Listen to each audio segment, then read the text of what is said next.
இந்திய தேச வளர்ச்சிக்காக எதிர்பார்ப்போடு காத்திருக்கும் எங்கள் சகோதர சகோதரிகளுக்கு ஹெவன் ப்ளூவின் வணக்கங்கள். ஊழலுக்கு எதிராக யார் யாரோ நடத்திய போராட்டங்களை கண்டு மெய்சிலிர்த்த என் மக்களே, கருப்பு பணத்தை ஒழிக்க வேண்டும் என்று பல திரைப்படங்களை பார்த்து கைத்தட்டி விசிலடித்து என்ன படம்டா என்று உச்சி முகர்ந்த என் மக்களே, என்றோ நடந்த சுதந்திர போராட்டத்தை நினைத்து பெருமை கொண்டு மெய்சிலிர்த்த என் மக்களே, இதோ இன்று ஒரு சுதந்திர போராட்டத்தை நாம் போராட வேண்டியுள்ளது. ஆம், கருப்பு பணம், த பிளாக் மணி. இன்று இந்த நாட்டில் நிலவும் வறுமைக்கு இந்த கொடிய எதிரியே காரணம் என்பதை நீங்களும் அறிவீர்கள். இந்த எதிரியை ஒடுக்க நம் பாரத பிரதமர் நரேந்திர மோடி அவர்கள் எடுத்திருக்கும் முதல் முயற்சியே இந்த 500 ரூபாய் 1000 ரூபாய் நோட்டு தடை செய்தது. அவர் நம்மிடம் 50 நாட்கள் அவகாசம் கேட்கிறார். நீங்கள் படும் சிரமத்திற்கு பொறுப்பேற்கிறார். இந்த சுதந்திர போராட்டத்தில் ரத்தம் சிந்த தேவையில்லை, உயிர் பலி இருக்காது, உடைமைகள் பறிபோகாது. நம் உணவிற்காக உழைத்த எந்த ஒரு விவசாயியும் ஏடிஎம் வாசலில் இன்னும் வந்து நிற்கவில்லை. காரணம், வங்கியின் வாசலில் நிற்கும் அளவிற்கு அவனிடம் எதுவும் இல்லை.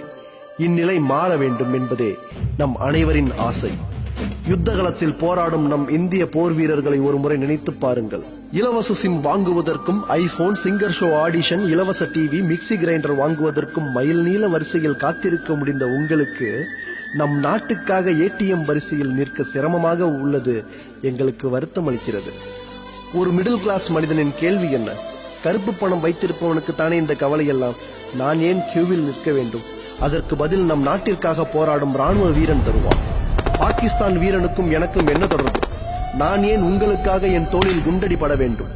உணவுப் பொருட்கள், பெட்ரோல், டீசல், பால் என அனைத்தையும் வங்கியில் பணம் உள்ள அனைவரும் டெபிட் கார்டு மூலம் பெற்று பயன்பெறலாம்.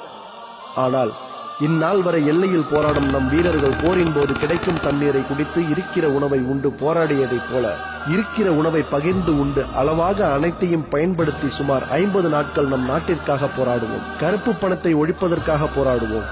கருப்பு பண முதலைகளின் பேச்சை கேட்டு உங்கள் வங்கி கணக்குகளில் அவர்களது பாவ பணத்தை சேர்க்காதீர்கள். அது நம் தாய்நாட்டிற்கு நீங்கள் இழைக்கும் பச்சை துரோகம். 2017 ஜனவரி 1 முதல் விடியும் நாள். நாட்டில் அனைவரும் சமநிலை உண்டாக வேண்டும். இந்த சுதந்திர போராட்டத்தில் பங்கு பெறுவதில் ஹெவன் ப்ளூ பெருமை அடைகிறது. கருப்பு பணம் வைத்திருப்பவர்களுக்கு கை கட்ட தேவையில்லை. நல்லதொரு விடியல் உண்டு. அன்று அனைவரும் சமம். 2020 இந்தியா வல்லரசு. அதற்குண்டான தேசப்பணி ஆற்ற அனைவரும் ஒன்றிணைவோம். நீங்கள் தேச போராளியா இல்லை தேச துரோகியா? நாங்கள் போராளிகள். ஜெய் ஹிந்த்.